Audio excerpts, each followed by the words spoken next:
Good morning, everyone, and Happy New Year, of course. My name is Sean Eubanks, and I'm the Director of Business Development at Osterweis. Today, I'll be moderating a panel discussion with Carl Kaufman, Brad Kane, Craig Manchuk, and John Sheehan. Carl, I was thinking we would start by recapping some of the major themes from last year, and then we can move forward into what you're expecting for 2026. Morning, Sean. Nice to be with you today. Happy New Year to all of you on the call. We really have to recap 25. It was an unusual year for sure.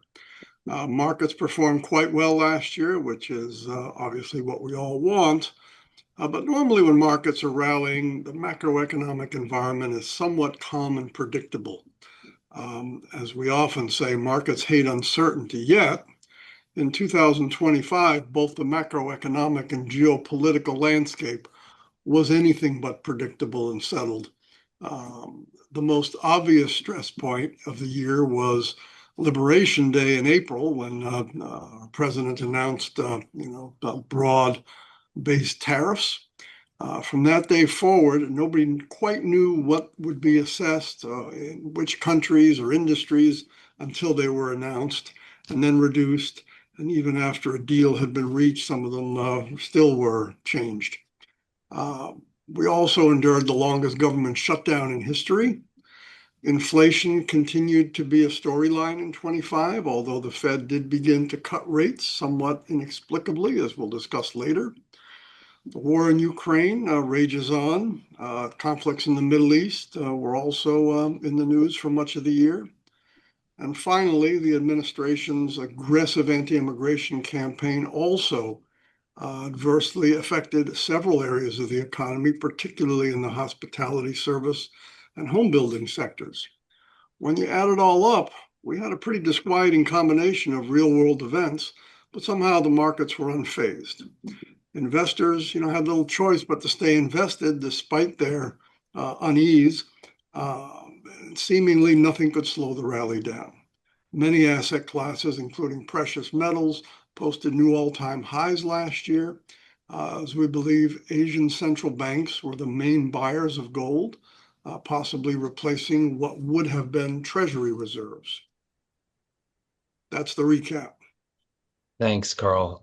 Very interesting. 2025 was definitely a very strange year.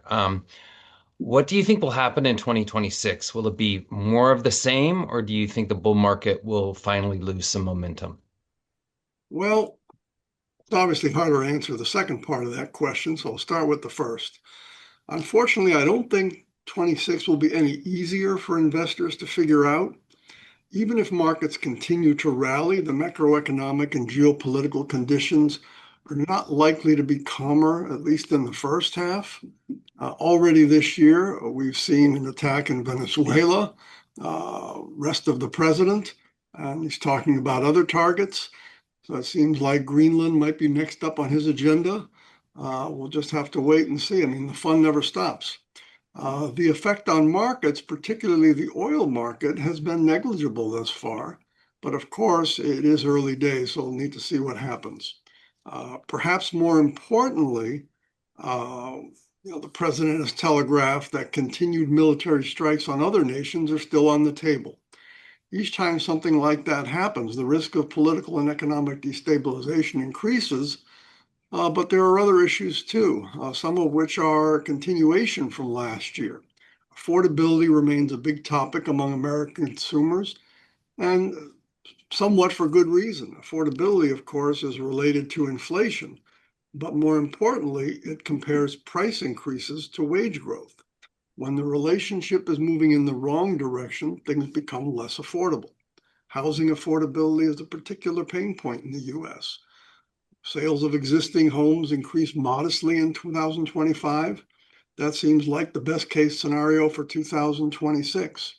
Housing, as you know, has a big multiplier effect on the economy, as new home buyers also purchase furniture, tend to renovate their properties, etc.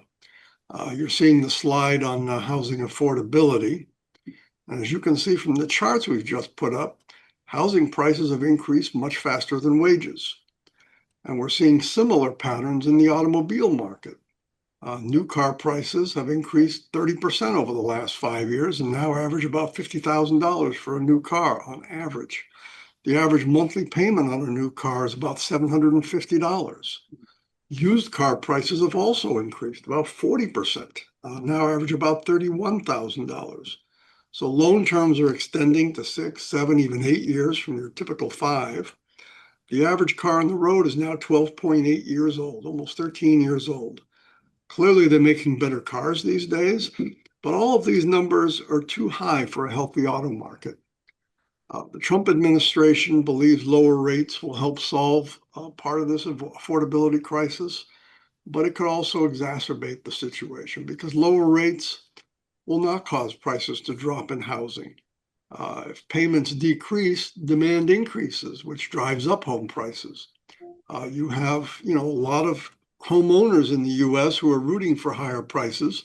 You have home buyers that are rooting for lower prices.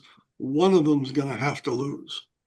The gap related to what they call the K-shaped economy seems to be widening. We've always had this, but they have a new name for it now. It's the visual metaphor for the haves and have-nots. The high earners, the haves, represented by the upper arm of the letter K, not as impacted by affordability issues. The lower earners, the have-nots, represented by the declining arm of the letter K, are continuing to fall further behind. As an aside, rising healthcare and home insurance premiums are also a factor that could divert spending away from other sectors, especially among the more stressed consumers. The question becomes, when will the strain on consumers be too great to support the economy? Consumer spending still makes up over 2/3 of the US GDP. If more money is being directed towards, housing, transportation, healthcare, what will be left over for other sectors? Investing in 2026 will require some fortitude, much like it did in 25. There are real headwinds that have yet to show up in the economic data and/or market returns.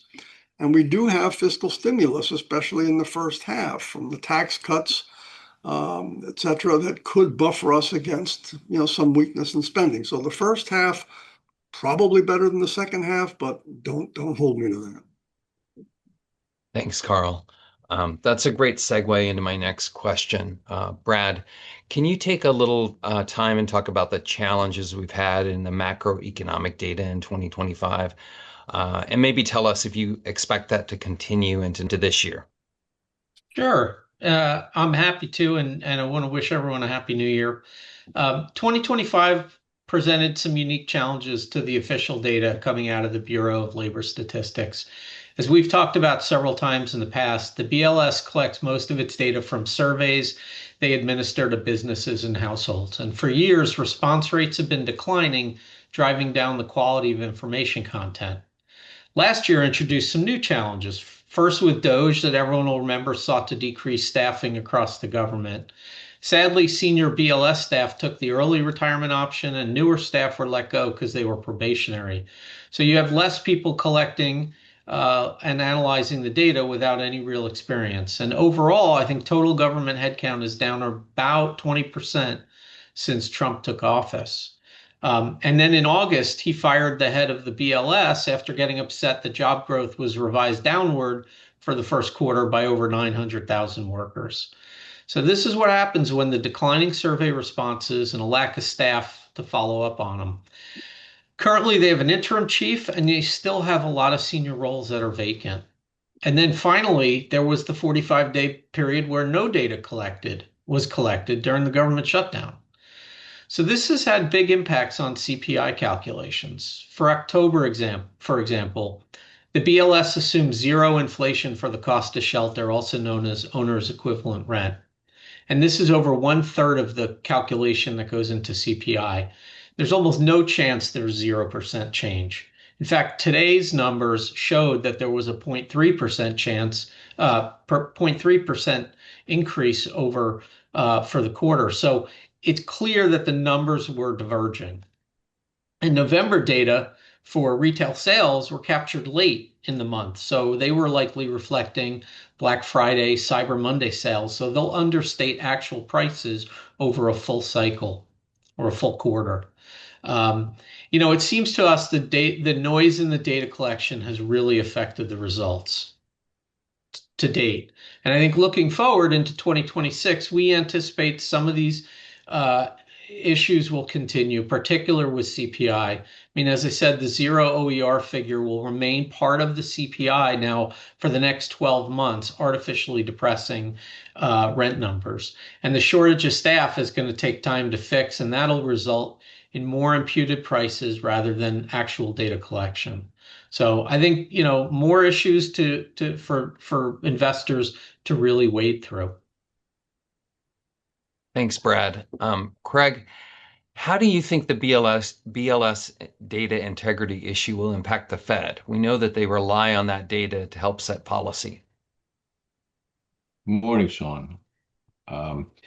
Look, Brad did a pretty good job, I think, covering the BLS issue, so I won't belabor that point, no pun intended.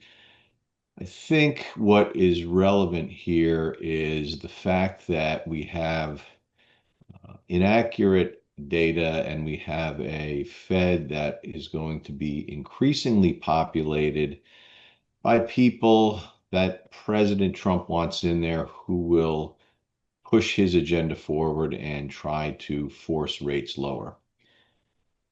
If you saw recently, Stephen Mirren has been out suggesting that we need 150 basis points of cuts. Now, I don't know what he's been smoking, but we've got a nominal GDP that's run rating at 5% and a Fed funds rate that's at 364, 365 approximately. So that's a pretty accommodative rate at this point. And I think that the risk we have with other new Fed appointees coming on that want to continue to advance the president's agenda is the Fed becomes overzealous in cutting, and in so doing, kind of kicks inflation back into gear. And I know we're concerned about that, and I don't think we're unique in being concerned about that. So, but something to watch for, and hopefully the cooler heads prevail here and we don't get too aggressive with rate cuts, because I think that is really,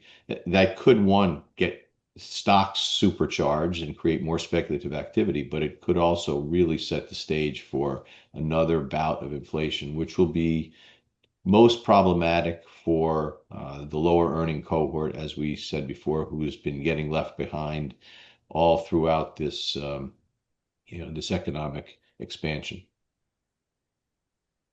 Thanks, Craig. John, maybe you can provide a little counter perspective.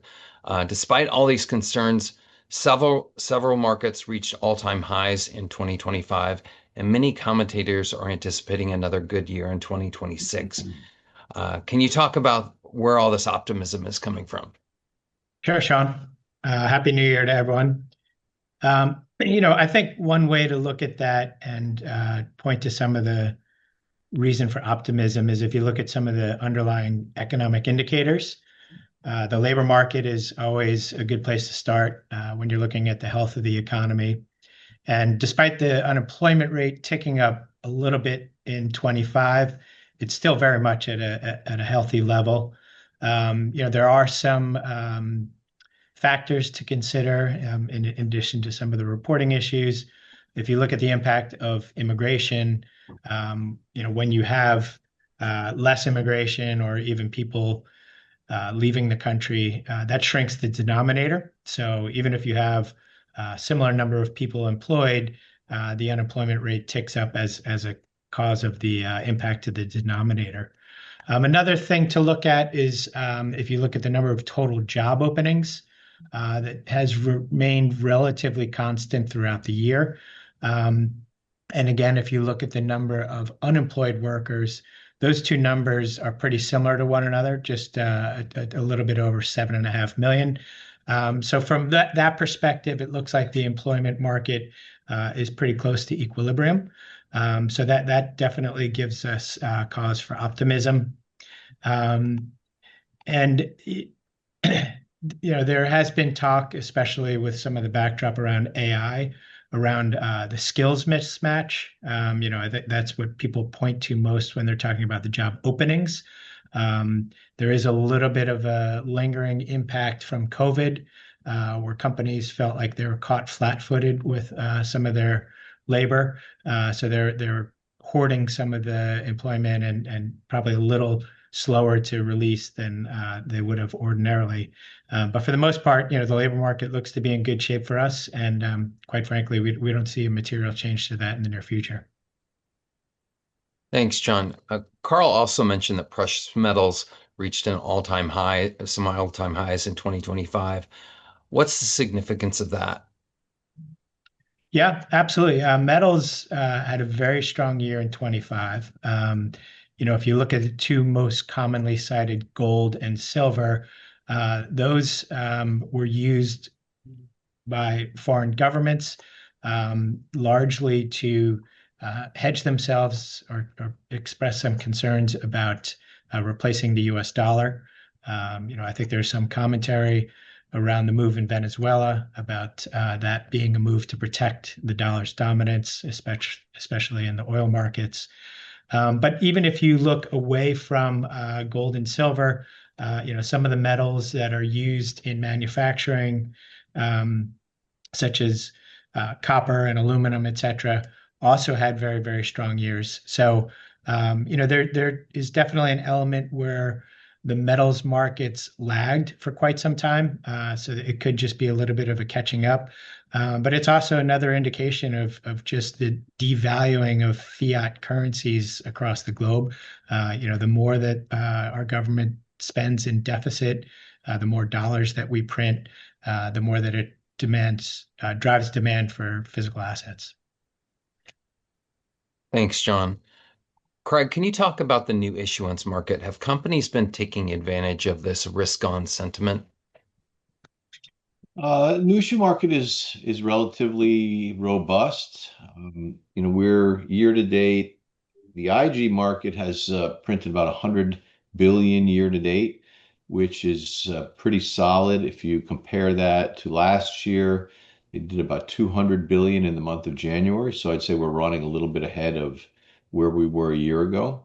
High yield, similarly, is depending on how you're counting. Some people have it at 11, others at 13 billion year to date. And last year in January, they did about 31 billion. So call it tracking roughly the same, maybe a touch behind. We haven't seen as many LBO transactions printing yet, but we're one or two deals away from sort of being right on track with where we were last year. So the market's fine. It's open. Deals are getting done. They're pricing fairly tightly. So I don't see anything unusual going on in the new issue market at the present.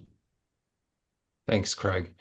So obviously a really complex picture out there. Issuance is strong, markets are rallying, and the economy is obviously doing quite well in some very important ways.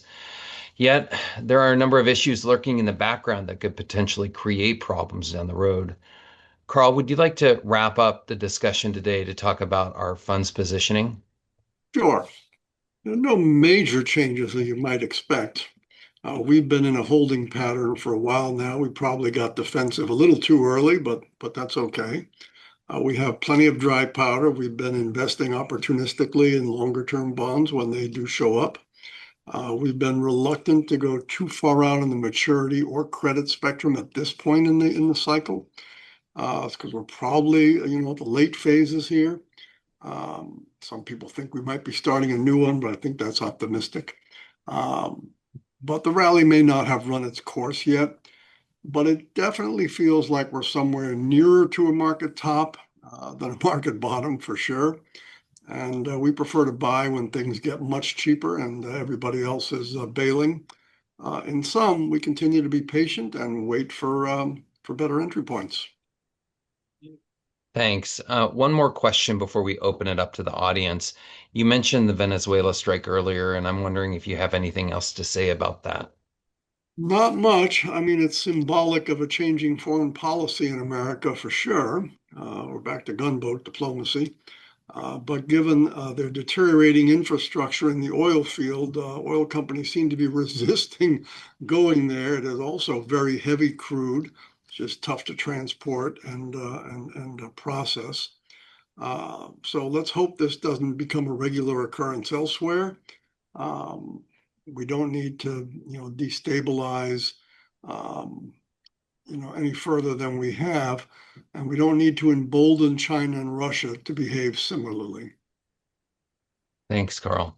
That was my last question, but before we open up to the audience, we're going to share some fun performance slide, and we'll also follow it up with some key portfolio statistics. We'll now begin the Q&A, and as noted on the slide, please ask a question through the Q&A window or raise your hand to ask a question over computer or audio or by phone. Okay, given the lack of will on spending cuts or tax increases, will this country have any choice but to resort to continual Fed monetization of the debt? And does this worry you? Yes and yes.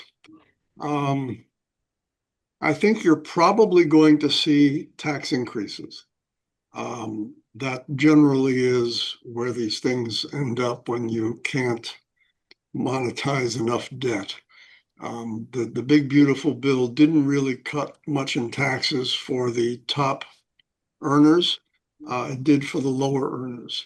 But the percentage of tax sort of take, if you will, has remained remarkably steady over time. The only times it was really bigger was, in the 60s and 70s following World War II, when, your top rates were much higher.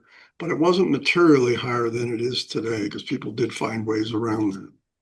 But it does worry us that we continue to spend profitably and we continue to monetize our debt. Japan has shown you can go a lot higher in debt to GDP than we are right now. So we do have some headroom. But this is one more reason why we've said for a long time that we're not sure interest rates can come down materially. No. Okay, thank you. Can you walk us through the fund's 2025 performance at a high level? How would you explain to clients what worked and didn't work this year? Sure. What didn't work was our aggressively defensive posture because the market just kept going up. I mean, we lagged by, a couple of 100 basis points versus the high yield nag. So duration positioning that we had, which was much lower than the markets, did not work. What worked was, what we did own performed as we expected. We expected a 4 to 6% year. We came in right around 5% plus, and it was an 8% year. I think if we do get a correction, as in past cycles, corrections tend to be pretty violent. We've never been down double digits, so what you make up in those more than compensates for what we lagged this year. Yeah, Sean, can I add just to add to that? Typically in a year like this, you have very strong performance out of triple C's, but interestingly, double B's, single B's, and triple C's all ended up roughly performing the same, plus or minus, say, 20 basis points, which is odd. And the reason that happened is because within the triple C cohort, there is a really wide dispersion of returns. We had the names that performed, they were earning much higher coupons than the rest of the market, so that they generated pretty good returns for the triple C index. But then you had a lot of names that went through liability management exercises and fell out of bed sharply. So for us, part of what worked for us was continuing to avoid those LMEs and staying away from some of the names that people got caught with in downdrafts. And we're going to continue to try to do that as we go forward, because we don't see generally the LME exercises as fruitful. It's just a matter of which the companies kick the can down the road a little bit and oftentimes end up in bankruptcies later. Sometimes they work, but generally it's a continued problem. So staying away from that was actually something that we were pretty successful with last year.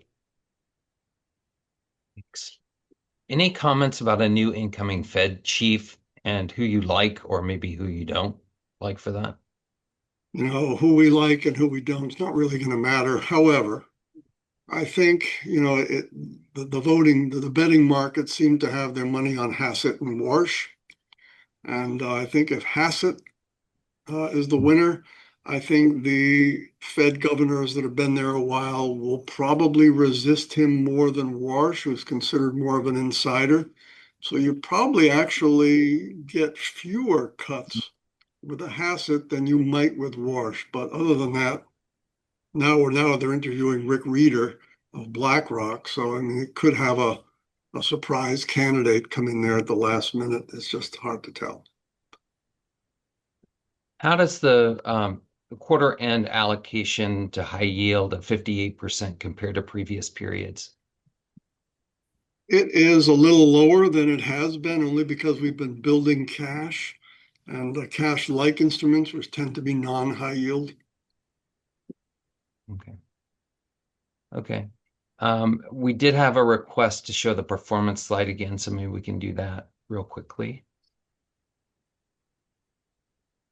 And then also, while that's queuing up, please provide the bond sector comparison of non-rated exposure and how they're mostly the busted converts, or maybe you can just discuss that. No, that's very true. We have about 11% in convertibles, and they're all short-term, under 1 year, except for one issue, busted convertibles, and they are, as most convertibles, unrated. So Okay. that's the majority of the probably non-rated. 80% of the unrated. And a large number of the busted names are names that have more cash than debt on their balance sheet. So unrated, but they would be strong B or a lot of times even double B rated names, I think, were they to be rated by the agencies. That's great. Where are you finding interesting opportunities right now? That's a really good question. Generally in one-off situations. But the market is pretty efficient. They've pretty much tightened everything up. So it's either in the new issue market occasionally for a first-time issuer, is where we're finding some opportunity. We're not really stretching. We're not finding a ton of load up the truck opportunities, but we are finding some good 2 to 4 year paper that has reasonable yields that will where the companies will do well in a downturn and continue to do well as long as the economy is trucking along. So we've been adding those selectively. And what percentage of the portfolio is in cash and bonds maturing in less than a year? Sure, cash is about 8.5%. Bonds maturing under 1 year are about 16%, and commercial paper is about 15%. Okay. Any meaningful industry sector changes today? Nope. No, pretty much. We have a fairly low turnover portfolio, so they don't change very often. I'd say, as a broad category, if you're looking at the market in three buckets, industrial, financial, and utilities, where we tend to be overweight industrials, which is a broad swath of companies doing very different things, but they get dropped in those big buckets. Okay, had a question here about the composition of cash and equivalents. I think you kind of answered that, but what would be the total of kind of all those cash and cash-like investments? Roughly 40%. Great. But we're getting paid on the short-term bonds, so. What is your perfect transition? What's your average yield on the cash and equivalents? It's about 4%, so it's probably, low fours on the commercial paper, probably mid fours on the corporate bonds that are under a year, and high threes on the cash money market. Okay.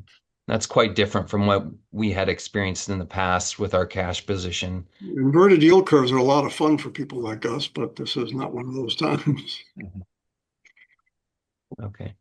Are there any alt areas of the fixed income market that you guys ever look at? Cat bonds, for example?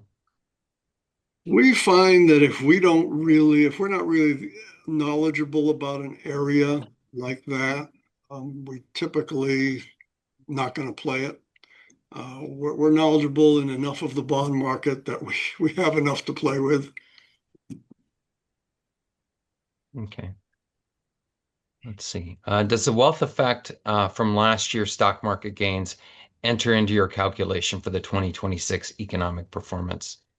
It's interesting. The upper echelon should be euphoric right now, given that the wealth that they have created over the last year. But we're starting to get a sense that even among the high echelon of earners and wealthy people in this country and others are starting to, they're humans too. They read the papers, they have unease, they're not going to go berserk. So I think you're seeing it somewhat in the modern art market where, people have been spending like crazy. The yacht market, you're not seeing as many announcements of $500 million yachts getting delivered. So I think that you might see a little pullback in that sector as people, maybe take some chips off the table. We'll have to wait and see, but it's just anecdotal at this point. What would convince you to buy longer duration treasuries? And what would be the maximum duration you would take? I don't have a maximum number. It really depends on what I'm getting paid. You pay me 8% on a 30-year treasury, I'm buying it. Mm-hmm. But I'm not doing it in the fours. Okay. Another question here. If spreads stay persistently tight, would the portfolio's current positioning essentially remain the same? Likely. It depends where yields are.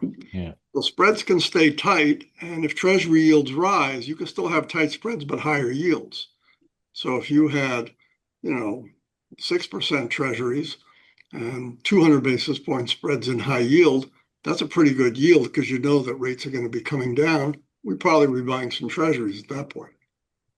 Yeah, but also it also depends on, what other opportunities are coming down the pike, where the equity market is, what we're seeing in the convertible world, and what type of companies and the quality of the companies that are coming to market to issue. If we see, a significant deterioration and more highly levered or poorly structured companies coming to market, then we'll look to other places to go because a continued deterioration and continued strength in the market without any disruption usually leads to deterioration of structure and deterioration of investor protections. And that's one thing that over the long term, we think is important to invest alongside and not get caught stretching for yield into something that's really weak or poorly structured just to try to keep propping yields up.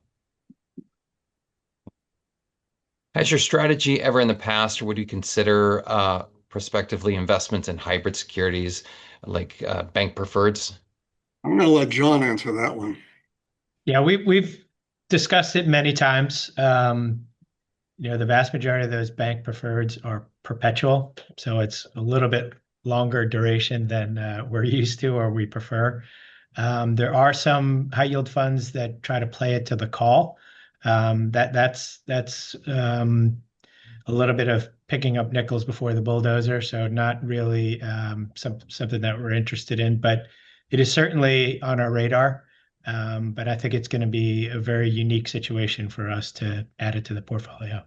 Yeah, we have played some bonds that have, a step up in yield coming where we buy it before the step up with the understanding that the bank will most likely call that. So we calculate by that on a yield to call basis.